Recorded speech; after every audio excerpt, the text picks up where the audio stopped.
Assalamualaikum warahmatullahi wabarakatuh. Perkenalkan, nama saya Putri Wahyuni Tias dengan NIM 19000005333 dari kelas 6G Pendidikan Guru Sekolah Dasar Universitas Ahmad Dahlan. Pada video kali ini saya akan menampilkan drama monolog dengan tema pengamatan terhadap peristiwa yang menarik dalam kehidupan sehari-hari yang berjudul Fenomena Kelitih di Yogyakarta. Selamat menyaksikan.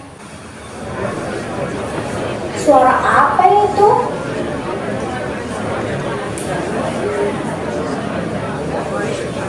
Ternyata suara tetangga yang sedang menelpon.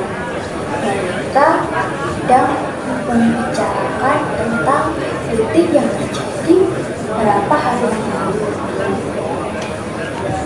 Kasihan sekali korban kelitih tersebut, nyawanya sampai tidak tertolong.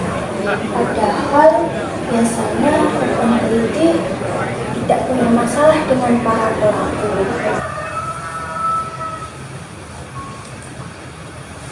Aku heran, kenapa kasus kelitih di Yogyakarta setiap tahun ada dan terus terjadi.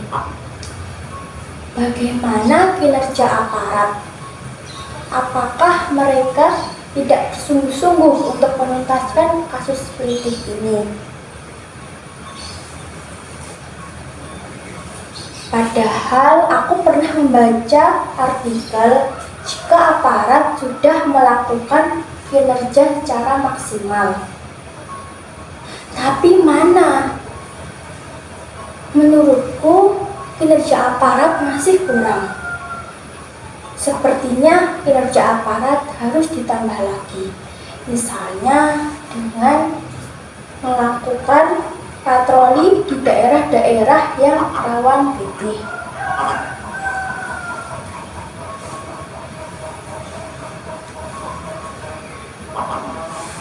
Siang ini cuaca cerah, enak kali ya aku untuk menggerakkan badanku agar tidak terlalu kaku.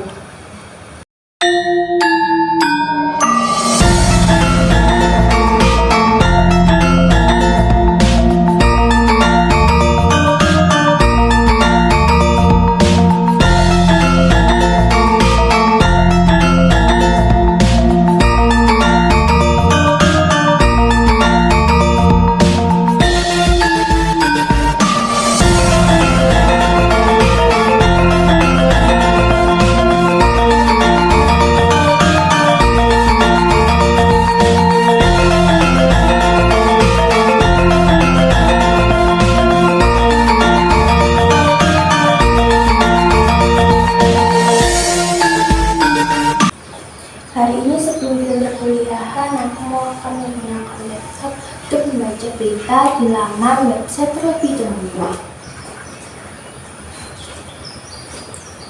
Wah, aku menemukan banyak berita tentang kasus kelitih yang kembali merajalela di Yogyakarta. Kelitih, apa itu kelitih?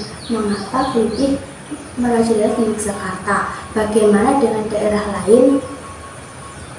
Mungkin masih banyak pertanyaan di benak kalian tentang seperti apa sih kelitih ini. Tidak perlu menunggu waktu lama, aku akan membantu menjawab pertanyaan-pertanyaan tersebut.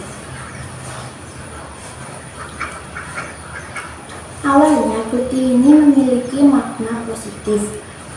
Dalam istilah sebenarnya, kelitih yaitu kegiatan berjalan pada malam hari untuk menghilangkan rasa bosan. Beberapa masyarakat Yogyakarta menyebut kelitih sebagai kegiatan untuk mengisi waktu luang. Namun belakangan terjadi pergeseran makna dari kelitih. Kebanyakan orang akhir-akhir ini memaknai kelitih sebagai tindak kejahatan yang dilakukan di jalanan oleh remaja. Jadi dalam konteks ini kelitih adalah tindak kenakalan remaja yang mengarah pada kriminalitas. Kelitih ini menjadi fenomena yang meresahkan masyarakat Yogyakarta. Kelitih berwujud kekerasan yang cepat dan tidak terduga. Korban dari kelitih umumnya adalah kelompok musuh. Namun saat ini tidak jarang korban yang hanya ditemui di jalan oleh para pelaku. Aksi kelitih dilakukan pada malam hari oleh beberapa orang pelaku. Biasanya para pelaku kelitih membawa senjata seperti pedang, parang, dan senjata tajam lainnya. Fenomena kelitih ini umumnya mengatasnamakan geng sekolah atau kelompok remaja. Selanjutnya, alasan kelitih merajalela di Jakarta karena di Jakarta banyak remaja atau anak muda yang ingin mencari jati diri atau ingin memperlihatkan eksistensinya di lingkungan pertemanan mereka. Kelitih tidak hanya terjadi di Jakarta saja, melainkan di beberapa daerah seperti Klaten dan Magelang. Astaga, kasus kelitih ini semakin hari semakin mengkhawatirkan saja. Aku jadi takut jika harus keluar sendiri di malam hari. Sebenarnya apa ya alasan remaja melakukan kelitih? Remaja melakukan kelitih karena beberapa alasan, antara lain salah pergaulan, masalah dalam keluarga, seperti keluarga tidak harmonis atau orang tua yang bercerai. Selain itu, remaja juga kurang mendapat perhatian dari orang tuanya dan alasan lainnya.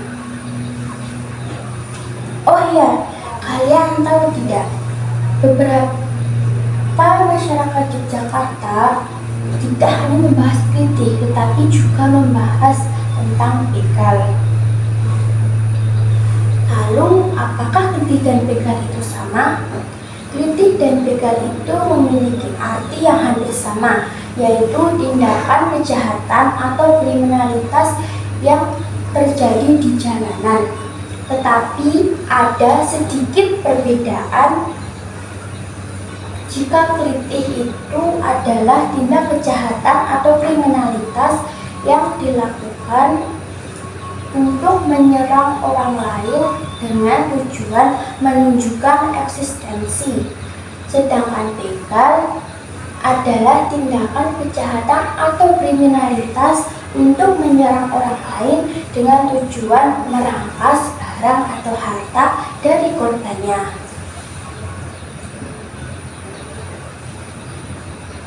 Sebentar, rata-rata pelaku kelitih anak seusia sekolah yang masih di bawah umur.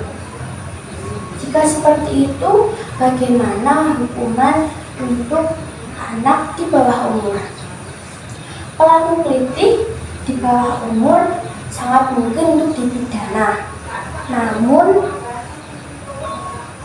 hukuman untuk anak usia di bawah 18 tahun berdasarkan Undang-Undang Peradilan Anak juga dapat dilakukan diversi. Diversi adalah pengalihan penyelesaian perkara anak dari proses peradilan pidana ke luar proses peradilan pidana. Tetapi diversi juga tergantung bahayanya kejahatan. Jadi tidak semua kejahatan yang dilakukan oleh anak dapat dilakukan diversi. Menurut Ayu, agar kasus kelitih di Yogyakarta tidak terjadi terus-menerus, maka kita harus mengatasi kelitih ini.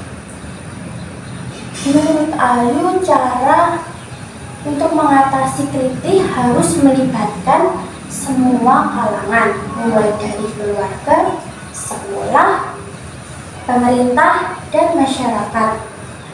Cara yang sekiranya efektif menurut Ayu yang pertama, 1. Orang tua yang harus memperhatikan pergaulan anaknya. 2. Memaksimalkan ekstrakurikuler di sekolah. Tiga, pemerintah dapat melakukan kegiatan positif seperti workshop untuk mencegah tindakan kritik. Dan yang terakhir, masyarakat bisa melibatkan remaja dalam kegiatan seperti kegiatan desa. Ayo teman-teman, sebagai masyarakat khususnya di Yogyakarta, tidak perlu takut dengan kritik. Jika kita ingin pergi keluar rumah di malam hari, kita cukup waspada dan hati-hati saja. Malah kita bisa ikut membantu mengatasi kritik walaupun dengan cara kita masing-masing. Karena aku percaya setiap orang memiliki cara masing-masing untuk mengatasi kritik ini.